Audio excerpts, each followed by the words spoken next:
invitación a Damián. En mi caso, desde el año 2007 estoy trabajando con lo que son narrativas digitales interactivas mezcladas con el periodismo, con proyectos experimentales. Primero con los documentales multimedia, digamos, experimentando en ese sentido, unos trabajos sobre blogs y periodismo en 2007 y un trabajo sobre un mapeo sobre las redacciones digitales de habla hispana, de cómo estaban cambiando en ese momento con el concepto de convergencia. Y desde el año 2010 lo que he producido fueron documentales ya transmedia, pensando una historia. En definitiva, los tres proyectos que recién mencionaba Damián relacionan la historia argentina, el relato en tiempo real y la participación de la audiencia en diversas plataformas.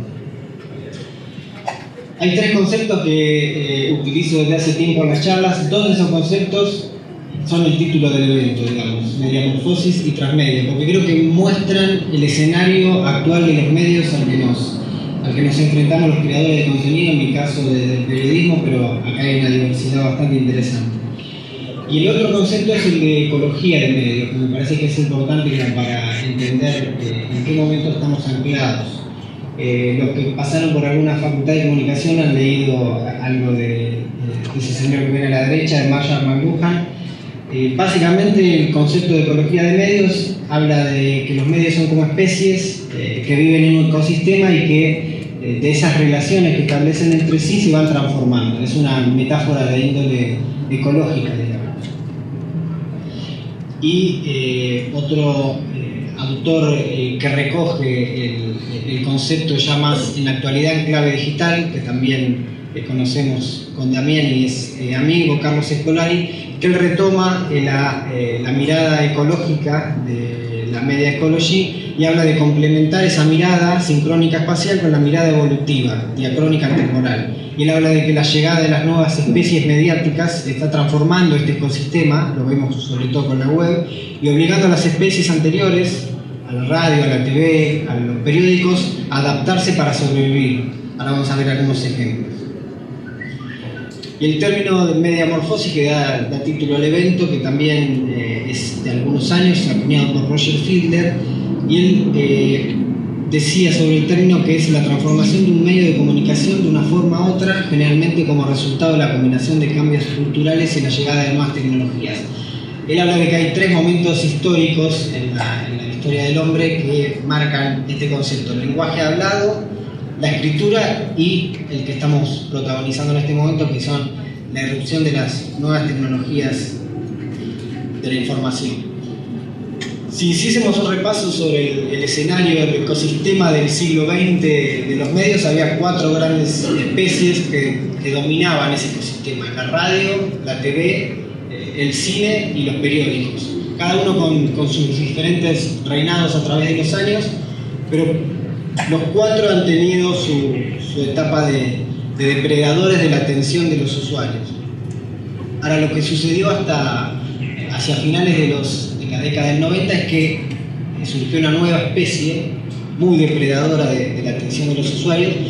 A mí me gusta mencionar a la web como una metaespecie, porque incluye a estas demás especies dentro de sí, digamos, tiene vínculos con el audiovisual, incorpora la radio, incorpora el lenguaje textual, lenguaje radiofónico, y en ese cruce, digamos, entre estos medios con la irrupción de la web vemos, como, por ejemplo, el caso de ayer de Vortex, digamos, que no podemos definir su concepto, digamos, es un híbrido del cruce entre la web, la radio, la TV. No podemos decir si es radio, no podemos decir si es TV, no podemos decir si es un periódico. Por eso le costaba ayer tanto a Reinaldo decir que era Vortex.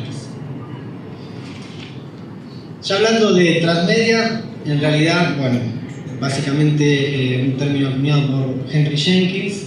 A mí me gusta definir las narrativas transmedia como una orquesta sinfónica, digamos, desde el lugar del consumidor y del organizador, que podemos escuchar un instrumento, digamos, de una orquesta sinfónica. Tendría sentido si lo escuchásemos de manera individual, pero la historia cobra mucho más sentido si lo escuchamos de manera sinfónica, digamos, con todos los demás instrumentos.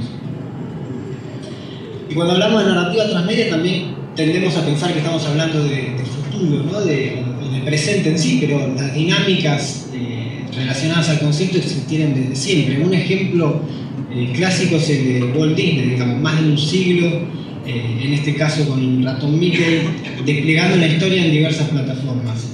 Empezó como un dibujo animado, siguió como un cómic, películas, videojuegos y la clave, digamos, de la experiencia total, inmersiva, la creación del mundo para que los chicos junto a sus padres puedan visitar la casa de Mickey, sacarse fotos con él, digamos, y visitar todos esos escenarios.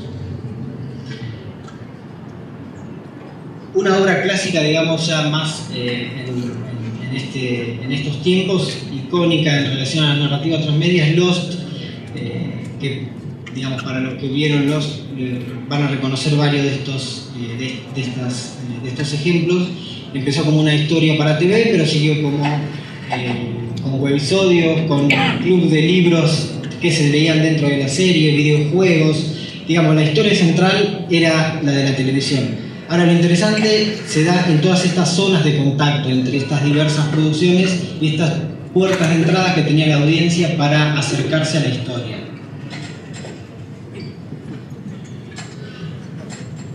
Y hay otro ejemplo que también retoma Henry Jenkins en su último libro, que él habla, en el libro Scribner Media,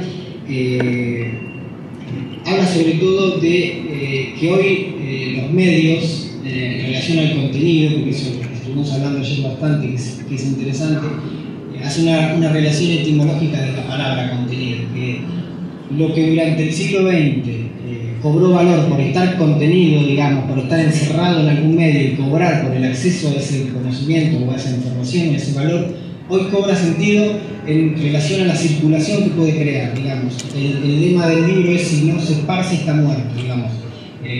Hoy todo ese tipo de contenido cobra valor en cuanto se puede hacer circular y llegar a la audiencia. Un ejemplo básico de esto es periódicos sacando cuentas en Facebook o en Twitter, digamos. Cómo hacer para llegar a la audiencia, cómo llevarle el periódico a la puerta de su casa y no que la audiencia venga a nuestro sitio. En relación a esto cabe preguntarnos, lo que tuvimos en charlas durante esta última década de marketing digital, de contenido digital, de blogs, de nuevos medios, escuchamos hasta el hartazgo de que el contenido era el rey. Hoy estamos viendo que ese reinado está también siendo compartido por el relato, digamos. Cabe preguntarnos si es la importancia del contenido o si también tiene mucha más importancia el relato de ese contenido. En ese sentido, como les decía al principio, me he especializado en el trabajo del documental y haciendo un poquito de historia y relacionándolo también con McLuhan. En el año 48, la definición del documental clásico, audiovisual, analógico, por la Unión de Documentalistas Mundiales, hablaba de que documental era todo método de registrar en celuloide cualquier aspecto de la realidad, interpretado bien por la afirmación de hechos o por la reconstrucción veraz y justificada. Ahora, más allá del término, lo que me gustaría destacar es lo que viene ahí en rojo, que es la palabra celuloide. Digamos, de vuelta marcamos a McLuhan, creador del término "el medio es el mensaje". El medio, digamos, determinaba el mensaje del documental. Hacer documental era hacer documental en celuloide, digamos, no había otra posibilidad. Y otro punto histórico en relación a esto fueron los primeros trabajos de los hermanos Lumière con estas actualidades, digamos, estos pequeños fragmentos de la vida cotidiana, entre ellos el clásico La llegada del tren a la estación, que cuentan los libros que la gente se paraba de las pequeñas obras de teatro adaptadas con esta pantalla, pensando que el tren nos iba a pasar por arriba. Digamos, el código era tan nuevo que no entendían que, digamos, cuando nosotros hoy vemos una pantalla, ellos veían una ventana, veían un tren que nos iba a pasar por encima. Y más adelante, digamos, el primer documental Hecho y Derecho que fijó una narrativa, un canon, hasta la actualidad, es Nanook del Norte, que es la historia de un pequeño esquimal del año 1922. Ahora, lo que había hasta hace muy poco tiempo en esta estructura clásica de producción de un documental era que, digamos, a la cabeza había un director, había una narrativa, había una forma de contar, un guión audiovisual lineal que tenía que contar una historia en clave aristotélica, digamos, de principio a final, con un nudo, con un desenlace, pero que tenía que tener un principio y un final, y un espectador, que también ayer se lo mencionaba, entre comillas pasivo, digamos, que podía pensar, que podía reflexionar sobre la historia, pero no tenía muchas más herramientas para interactuar con la historia. Ahora lo que vamos a ver es qué pasa cuando mezclamos el género documental con las narrativas transmedia. Hay un periodista catalán que se llama Arnau Guifré Pastel, que pueden buscar su tesis sobre el documental interactivo, está en PDF en la web para ver. Es muy interesante el anclaje teórico que él hace sobre el concepto, y él habla de que en lugar de dejarse enseñar por el autor, premisa básica de los discursos lineales, en los medios tradicionales, en los interactivos, el autor coge un rol más bien asistencial y la relación con el espectador se traduce en un dejarse ayudar para descubrir. Él habla básicamente que en estos nuevos discursos el control ya no recae en el autor o en el realizador, sino que ya es una situación más de dejar ayudarse para descubrir la narración a través de la audiencia y del autor. Y en ese sentido vemos cómo se reconfigura el esquema clásico. El director pasa a ser autor, el guión lineal pasa a ser una narrativa transmedia. A mí me gusta llamarla como una arquitectura. Los creadores transmedia o crear un proyecto transmedia es muy similar a construir universos, a construir mundos, digamos, las diferentes complejidades que pueda tener, pero es un trabajo como de arquitecto. Y en este sentido el espectador, de un lugar pasivo, entre comillas, como decía, pasa a ser un usuario generativo de su propia experiencia documental. Y en este sentido cabe preguntarnos qué pasa cuando el espectador ya no es solo un espectador, sino que pasa a ser protagonista, creador de su propia experiencia documental. Traigo 3 ejemplos de los que he venido trabajando desde el año 2010. El primero es Proyecto Walsh. Ayer se lo mencionó a Rodolfo en la mesa de Reinaldo Santecase. Para los que no son argentinos, rápidamente y un poco tirado de los pelos, podríamos decir que es el Truman Capote argentino. En la década del 50 inauguró un género, el non-fiction, para relatar el fusilamiento clandestino de militantes peronistas en José Luis Suárez. La hipótesis del proyecto era, bueno, ¿por qué no hacemos un homenaje a la obra de Walsh pensando qué hubiese sucedido si Rodolfo hubiese tenido las herramientas digitales de publicación que tenemos hoy los periodistas, pero 50 años antes? Este es un pequeño tráiler del proyecto.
El proyecto se basó básicamente, como veían en el video, en una reconstrucción en tiempo real de la investigación que había realizado Walsh en el año 56-57. Digamos, la idea era, no soy muy allegado a la física cuántica, pero digamos que es la mejor manera de contar lo que se me ocurrió en ese momento. Conocen el término de agujeros de gusano o de viajes en el tiempo, esta idea de que el tiempo no es lineal, y que si se pudiese doblar el tiempo como una hoja, podríamos llegar de un espacio al otro, digamos, en el tiempo, en mucho menor años, digamos, en menor tiempo. Esta idea de tender un puente entre el pasado y el presente a través de un proyecto. La idea era contar en tiempo real toda la investigación que había hecho Rodolfo Walsh durante todo un año, pero en tiempo real y diversificado en diferentes plataformas. Una idea de sincronizar el relato del hecho narrado con el consumo de la audiencia. Que esto era algo que no tenía, por ejemplo, la posibilidad de hacerlo en un documental audiovisual por este consumo asincrónico de esa historia. Entonces lo que fuimos viendo que pasamos de la obra como guión a la defragmentación de la obra en distintas plataformas. Entre ellas leer 2 y 3 veces de vuelta Operación Masacre, tomar todos los datos que nos podrían servir para diferentes plataformas y, como vemos acá, el anclaje se realizó en un sitio web, pero después se hicieron mapas con todas las direcciones que figuraban en el libro, anotadas por Walsh. Ahí vemos un basural de José Luis Suárez, una cuenta de Twitter en la que se traspasaban las citas textuales del libro a Twitter al mismo día y a la misma hora que Walsh lo había relatado en su libro, pero 54 años más tarde, y ahí había un diálogo con la audiencia en clave más lúdica, porque empezaron a comprender en ese momento de que era un proyecto, digamos, en esta clave histórica. Entonces nadie le adelantaba nada, le preguntaban al Walsh del 56 cómo iba la investigación, si necesitaba ayuda. También se hizo algo bastante fuerte de archivo con periódicos de la época. Se hicieron infografías interactivas y pasó algo también bastante impactante el 27 de octubre del 2011, que fue el día que se dieron las sentencias sobre los juicios de lesa humanidad de la Escuela de Mecánica de la Armada, entre los que figuraba el caso de Rodolfo Walsh. Yo estaba en casa, digamos, y me empezaron a llegar un montón de alertas de Twitter a mi teléfono, y lo que había sucedido era que un montón de usuarios que estaban siguiendo el juicio empezaban a dejarle mensajes a Walsh, a la cuenta de Twitter de Walsh, avisando lo que se había hecho justicia, digamos, su juicio. Fue como algo como muy impactante, porque habían tomado la cuenta sacada por el proyecto, aunque le estaban hablando a un Walsh de 20 años más tarde, estaban tomando esa cuenta como una especie de memoria colectiva para dejarle mensajes de justicia. El segundo proyecto, que fue en el año 2012, también en clave del relato en tiempo real, fue por los 30 años de la Guerra de Malvinas, y quisimos ahí profundizar algunas cosas que se habían iniciado con el proyecto Walsh, con un trailer de Malvinas.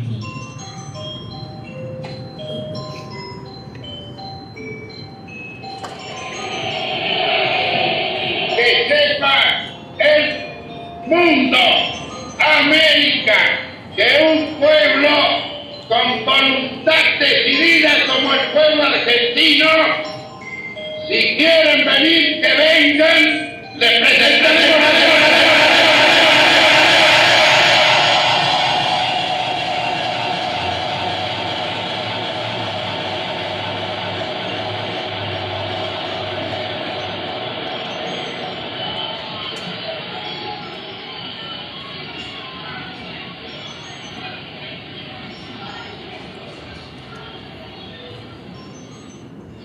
Como decía, el proyecto tuvo 3 ejes que tendieron a profundizar lo que se había iniciado con con Proyecto Walsh en 2010, que era la sincronización de vuelta entre el pasado y el presente, tener un tiempo entre el relato y el consumo, relatar el hecho histórico en tiempo real, la expansión narrativa mucha más profunda y la interactividad. Si bien Proyecto Walsh había tenido un grado de interactividad con la audiencia, gracias a Twitter sobre todo, porque la cuenta @RodolfoWalsh había tenido como mucho impacto, en realidad no había sido un proyecto que había estado basado en la interactividad. En Malvinas 30 tratamos con el equipo de trabajar más en ese sentido. Para esto sacamos dos cuentas en este caso. La primera era @Malvinas30, que contaba los datos duros, digamos, los números de la guerra. También el mismo día y a la misma hora que había habido un bombardeo en las islas, se contaba los números de muertos ingleses, los números de muertos argentinos, las invasiones, digamos, las alternativas puras y duras de la guerra.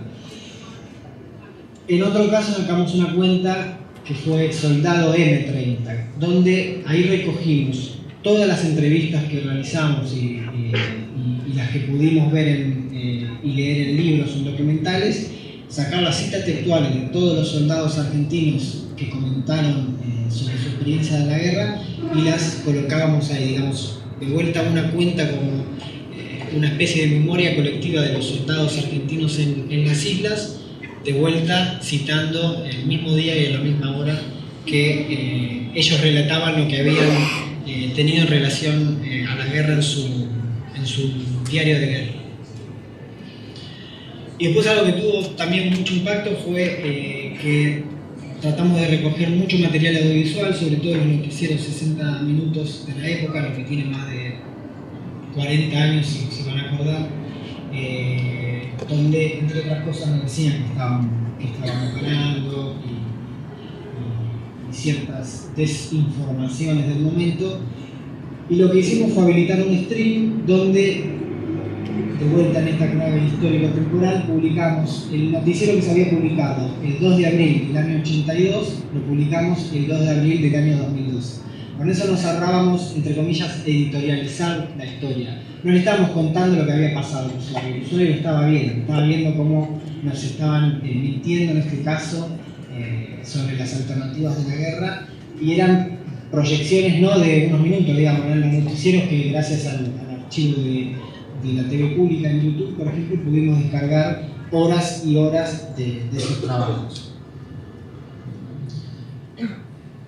Y acá también lo que profundizamos fue el trabajo de archivo, que está Ezequiel por acá también, que fue el encargado de trabajar en el archivo de periódicos. Trabajamos cerca con 12 periódicos de la época de vuelta. Esto fue un trabajo de más de 6 meses del relato en tiempo real de la historia, así que todos los días publicamos las tapas de 12 periódicos argentinos, españoles e ingleses, el mismo día y a la misma hora que había sido publicado en el año 82. Y la interactividad, sobre todo en este caso, se basó mucho más en Facebook, con una comunidad mucho más centrada, porque tocaba, digamos, unas fibras más íntimas en algún sentido. También se realizaron una serie de producciones especiales, estas sobre todo que se geolocalizaban las entrevistas que habíamos realizado, infografías interactivas y entrevistas en video, digamos, más clásicas.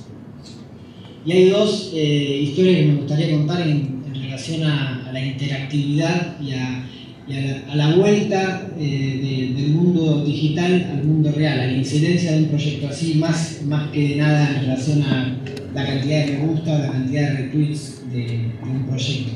Este que ven acá, Gabriel Weber, que es un ex combatiente de la guerra de Malvinas. Y lo que pasó con Gabriel es que en un momento empezamos a ver que había un usuario que se llamaba 2 de abril que empezaba a interactuar con nuestros soldados. No sabíamos quién era, hasta que empezamos a recibir correos de Gabriel que nos contaba que él había desempolvado su diario de guerra del año 82 y lo empezaba a compartir en la red con nuestro usuario en clave no ficción, digamos. Él nos contaba que había sido una especie de catarsis, de contar de vuelta 30 años después nada, cómo se había muerto de hambre, o cómo había escuchado las bombas, o cómo había tenido que cavar su nicho, digamos, su lugar en las islas. Y el segundo ejemplo que quiero compartir con ustedes es una campaña que realizamos también en relación a unas fotos perdidas.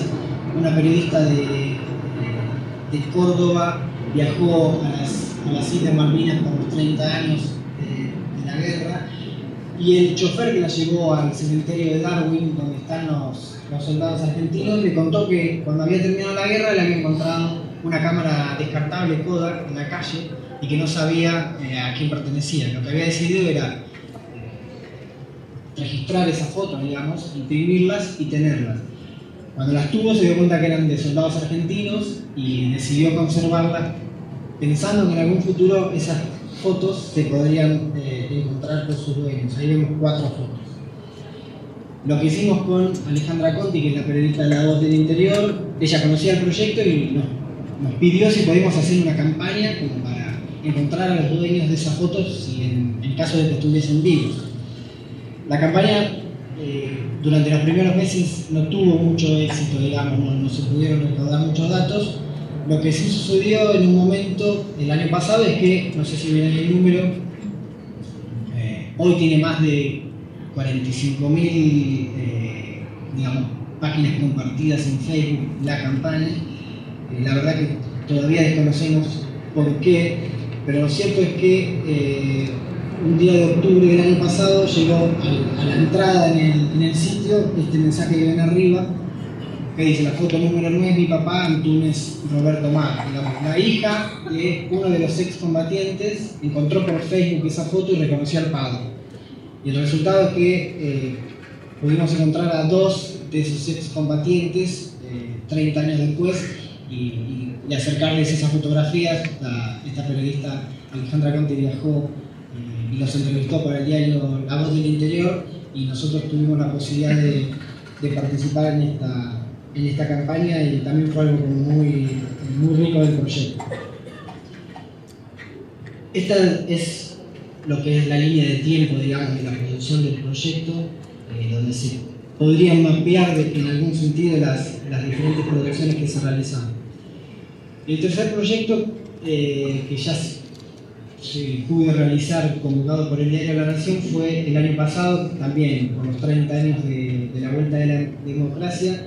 Lo que hicimos fue, a pequeña escala, digamos, en 2 semanas en relación a los otros 2 proyectos, fueron de 1 año y 6 meses, recrear dentro del periódico y a través de Twitter las últimas 2 semanas de campaña presidencial del año 83.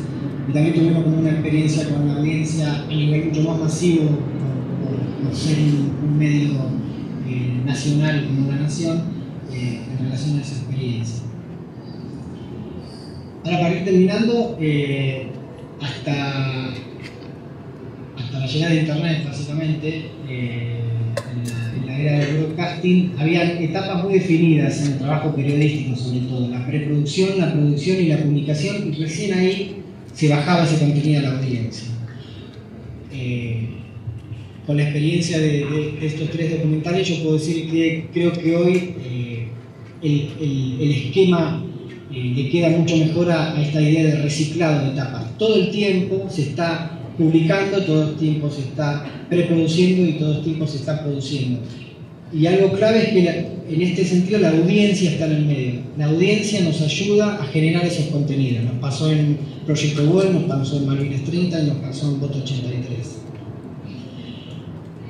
Y yo desde el año 2010 he recogido estas diferentes experiencias que se han empezado a realizar, mezclando la historia con el tiempo real del mundo. Este año hubo muchas por el asesinato de Kennedy, ayer se nombraba el del día D de Canal 4, por ejemplo, pero digamos que han recogido esta forma de contar la historia en diversas plataformas. Básicamente, como decía ahí a título personal, la idea de contar la historia de esta manera fue la búsqueda de un código narrativo. ¿Cómo podemos usar las plataformas digitales para contar de una manera más novedosa, en este caso relatar la historia argentina? Y a mí me gusta, más que llamarlo transmedia storytelling, me gusta llamarlo transmedia historytelling, digamos, una narrativa propia de cómo contar la historia en tiempo real en plataformas digitales. Y en este sentido, los que pasamos también por una facultad de comunicación, comprendemos que, y nos han enseñado que el periodismo es una disciplina. También nos han enseñado a concebir al periodismo como servicio y como producto, y después de realizar este tipo de proyectos, yo creo que también puede ser concebido como experiencia del periodismo, digamos, por este carácter intransferible. Todos los usuarios que visitaron durante un año el proyecto Walsh, o Malvinas 30, o Boeto 83, tuvieron una experiencia diferente a ese contenido, una llegada diferente a ese contenido, captamos su atención de maneras diferentes.